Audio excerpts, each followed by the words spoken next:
Hello everyone, this is Ashley Tucker. Thank you for joining me today. Today I'm going to show you how I created this really cute Halloween card using some new products from the My Favorite Things August release. The stamp set that I'm going to be using is called Best Witches, and when I saw it I knew that I was going to have fun with it because I really love to make Halloween cards. I picked out a bunch of images from that set and I put them in my Misti Tool, and then I stamped them with Gina Design's Jet Black Amalgam ink onto some Neenah Classic Crest Solar White cardstock. I'm doing all of the coloring with my Copic markers, and like always, if you want to see the colors that I'm using, I do have the marker caps off to the side. I'm using all of my go-to Halloween colors, which are green, purple, black, and orange.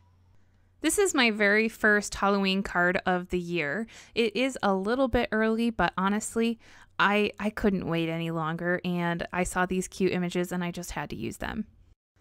I really like to make Halloween cards. I don't know what it is about them, I just really enjoy them. It might be because of the colors that I get to use, because I really like black and gray and purple.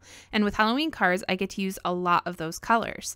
Also, I just think I overall like the aesthetic of Halloween. I get a lot of people asking me, who do you give Halloween cards to? Because it's not a typical holiday that you give out cards for. And a lot of people think that you would give them to just kids because Halloween is a kid's holiday, but honestly, that's not true at all. I really like Halloween and I'd love a Halloween card. Personally, I give them to crafty friends because I know my crafty friends will enjoy them, but honestly, you could give them to anyone. I know that when I first got into card making, I never made Halloween cards, and that's because it didn't seem like something you would make cards for, but then I started to see other people make them and I really liked them. So I decided to start making them and I really enjoyed it. So I think the biggest thing is if you enjoy making Halloween cards, don't be afraid to make them. Enjoy making them and you'll find somebody to give those cards to.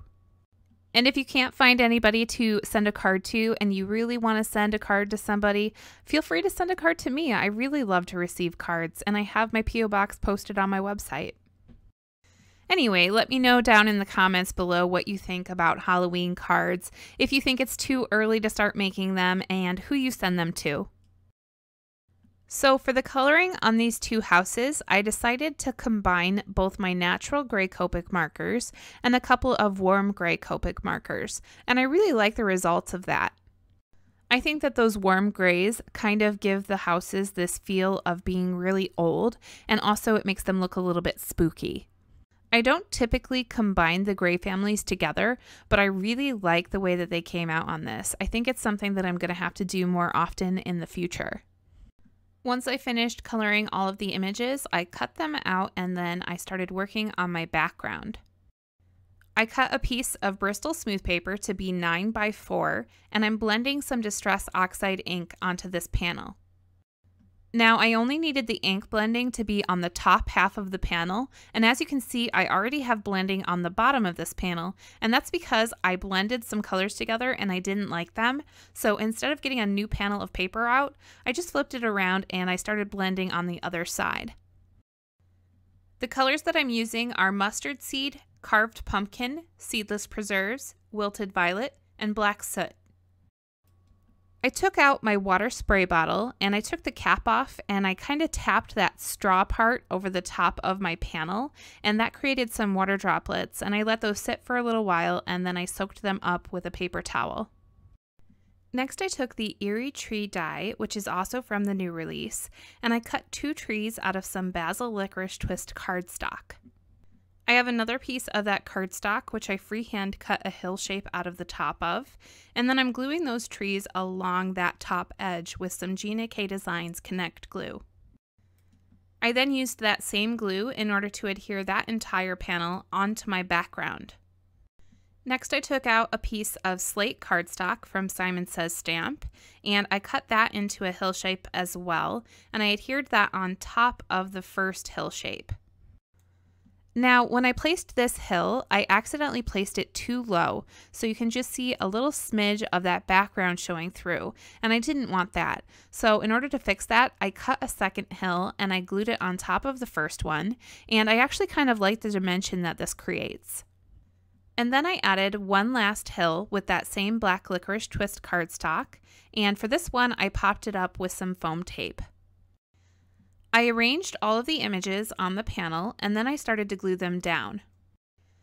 Because I have a small amount of dimension on that gray hill from the doubled up cardstock, I cut out a tree from the black cardstock and then I snipped off the trunk so that it fits above that hill and I glued it down. And this helps to create some more dimension for me to glue a second tree on top of that out of that same slate gray cardstock.